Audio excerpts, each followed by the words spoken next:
My boyfriend dumped me because his friends said I didn't fit in with their crowd. I stood in the middle of his apartment, clutching the keys to his car that he never took back. On the table was a small black box, my parting surprise, meant to wreck their perfect party. I imagined their shocked faces when they opened it and smiled. The door slammed behind me, my heart pounding with adrenaline. I knew this wasn't just a breakup, it was a war I'd started. I left behind not only Sashko but months of humiliation, hints, and the feeling that I was not right. But I was no longer the girl who cried over someone's words. The box held more than a gift, it was a bomb to shatter their fake friendship. I clearly remembered every moment that led me here, their mocking glances, Sashko's excuses, their plans to get rid of me. They thought I was weak, that I'd give up without a fight. But I'd spent weeks preparing for this day, gathering evidence of their lies. Every step was calculated, every detail a piece of the puzzle. I wasn't just walking away, I was leaving chaos they deserved. The keys in my hand were the last thing tying me to Sashko, but I'd use them if I wanted to. Picturing them opening the flash drive with their chats, I felt triumph.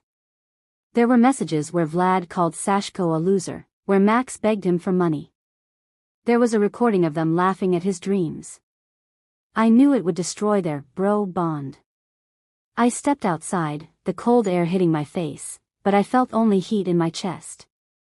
This was the start of my revenge, and I wasn't done. It all began a month ago when I noticed Sashko changing. He avoided my messages, replied curtly, like I annoyed him. At first, I thought it was work, he complained about deadlines, but his guys' nights became more frequent. He'd come back late, smelling of beer and someone else's perfume, and when I asked where he'd been, he'd mumble vaguely. I felt him slipping away but couldn't figure out why. One day, I walked in while he was texting, and he hid his phone like I might see something forbidden. That gesture alarmed me. I started noticing little things. He no longer left his phone on the table and always took it to the bathroom. His laugh, which I loved, now sounded forced when we were together. I tried to talk, but he brushed me off. Everything's fine, you're imagining things. But I knew it wasn't my imagination. One evening, I found a receipt in his jacket from a bar we'd never been to together. The timestamp, 2 a.m., when he said he was asleep at home. I didn't make a scene, but my mind raced. What was he hiding? Another girl? Or something worse? I recalled how his friends, Vlad and Max, looked at me at the last party, with condescension, like I was an outsider. They talked about their jokes and Sashko laughed, avoiding my eyes. I felt invisible. The problem wasn't just Sashko, his friends were influencing him, and I suspected they had a plan. But I wasn't ready to give up. I decided to watch, listen, search. If they were hiding something, I'd find out. I decided to test my suspicions and suggested joining Sashko at their next hangout. You won't get their jokes, he snapped, not even looking up from his phone. His tone was sharp, almost angry, and it stung. But I insisted, saying I wanted to be part of his life. He sighed but agreed. At the party, I instantly felt out of place. Vlad and Max exchanged glances when I sat nearby, like I'd crashed their secret club. They started reminiscing about old times, parties, trips I wasn't part of, and their jokes felt like jabs. Remember, Sash, how you owned it back then? Vlad laughed, throwing me a sideways glance. I smiled, but inside I was fuming. Sashko didn't defend me, just laughed awkwardly. At one point, Max suggested a game where you name the worst match for a friend. Everyone laughed, but I noticed Vlad whisper something to Sashko, who looked away. I pretended not to care, but my heart sank. Later, when I went to get drinks, I overheard Vlad tell Max, "She's totally out of place here." It was like a slap. I returned to the table, but the whole night I couldn't shake the feeling they wanted me gone. Sashko drove me home in silence, and I realized he wasn't on my side. But instead of crying, I started analyzing. Why were they acting like this? What had I done to them? I remembered how Vlad always bragged about his influence over Sashko, while Max nodded along like he was scared of him. Their friendship seemed solid, but I sensed cracks. They didn't just dislike me, they saw me as a threat. But I wasn't going to back down. I decided to find out what they were hiding and use it against them. After that party, I became more vigilant.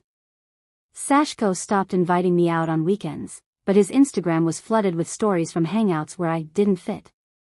I saw him posing with Vlad and Max, all three with beers and smug grins. So I took action. One night, while Sashko slept, I grabbed his phone. I knew the passcode, he hadn't changed it since we started dating. In his chat with the guys, I found a message from Vlad: "Tell her you're not ready for anything serious. She's dragging you down." Max added, "Just do it quick, she's annoying everyone." My blood boiled, but I kept reading. They were plotting to free Sashko from me, like I was some obstacle. There was also a message about a party they were planning, with other girls, without me. I snapped photos of everything with my phone and put his back. The next day, I watched him even closer. Sashko was more cautious, but I knew his habits. He left his laptop open when he showered, and I checked his email. There was a message from Vlad with details about renting a club for their big party. I saved screenshots. I knew a confrontation would get me nowhere, they'd just call me hysterical. So I decided to gather more evidence. I started recording their calls when Sashko used speakerphone. One time, I caught Vlad laughing. "Sashko, you really think your business will take off? You're nothing without us." Jackpot. I saved everything: messages, recordings, screenshots. My plan was taking shape. I wouldn't just defend myself, I'd ruin their friendship. They thought I was weak, but I was already plotting my move. Each piece of evidence was a brick in the wall I was building to bury their lies. I could have told Sashko everything, caused a scene, but that was too easy. They'd twist it, accuse me of paranoia. But a rage burned inside me, demanding more. I knew Sashko better than they did, his fears, weaknesses, his dreams of starting a business that they mocked. I remembered how he talked about it with a spark in his eyes, and how Vlad rolled his eyes when Sashko mentioned it around me. They called me not their type, but I saw their true faces. Vlad was jealous of Sashko's charisma, his plans. Max was just a shadow, terrified of being alone. Their friendship was built on lies, and I knew how to break it. But I had to be careful. Sashko was growing more distant, and I sensed he'd already chosen their side. One evening, I asked why he stopped sharing his plans, and he snapped, "Because you wouldn't get it." That was their influence. I noticed him parroting their phrases, their jokes, like he was losing himself. But I didn't cry or beg. Instead, I kept collecting evidence. I knew one day he'd see who his real enemies were. But it had to be my moment, my triumph. I pictured them standing in that club they'd so carefully planned, my box shattering their illusions. I didn't just want revenge, I wanted them to feel the same humiliation I did. But I knew I had to act coldly. Every move they made, every word, only fueled my fire. They thought I'd give up, but I was only getting stronger. I was ready for the next step, and they had no idea I was already ahead. I decided to play their game. They were planning a party to free Sashko, and I knew it was my chance. I kept gathering evidence, getting craftier. I recorded Sashko's calls with his friends, catching one where Max complained that Sashko was getting cocky with his dreams. I saved it.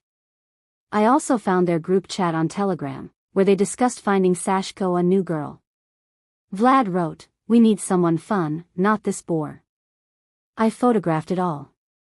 I knew a direct attack wouldn't work, they'd laugh and say I was overreacting. So I used their own weapons, their words, their secrets.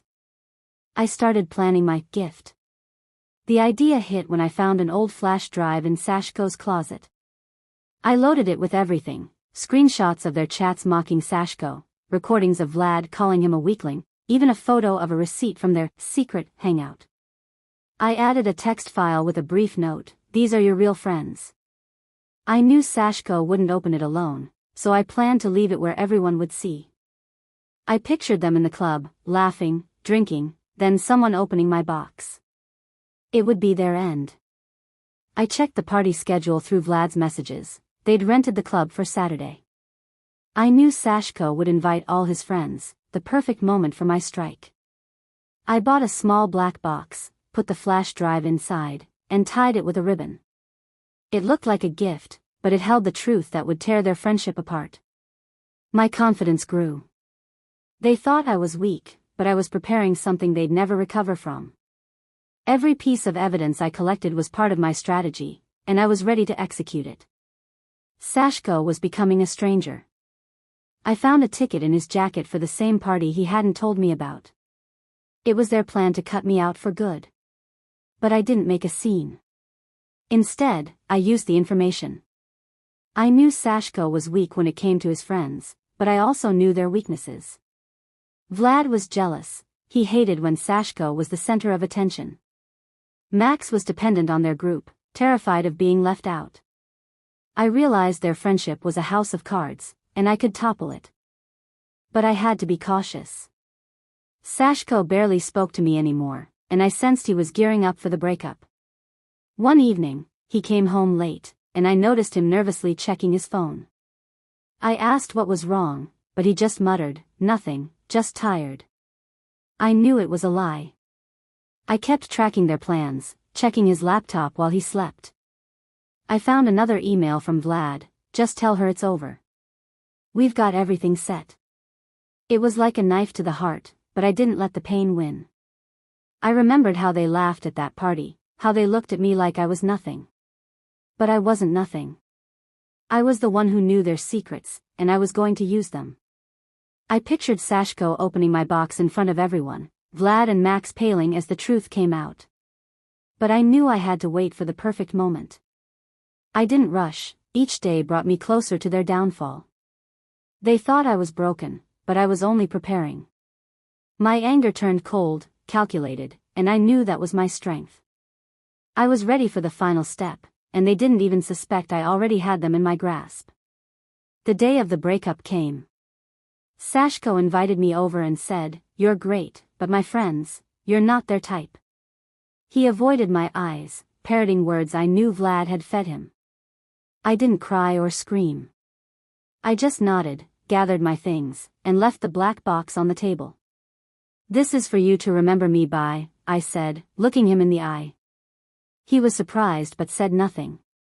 I knew he'd open it at the party in front of everyone because that's what he did with gifts. He loved showing off. The box held the flash drive with everything I'd collected, their chats where Vlad called Sashko a weakling, recordings of Max asking for money, and the text file explaining who they really were. I left his apartment, feeling a weight lift from my shoulders. I was no longer a victim of their games. I knew the flash drive would do its job. They thought they'd gotten rid of me, but I left them something they'd never recover from. I went home, sat on the couch, and opened my laptop. I checked their social media. They were already posting stories from the club, all hyped for their big night. I smiled. They had no idea I'd already won. My plan was perfect. I used their own words against them.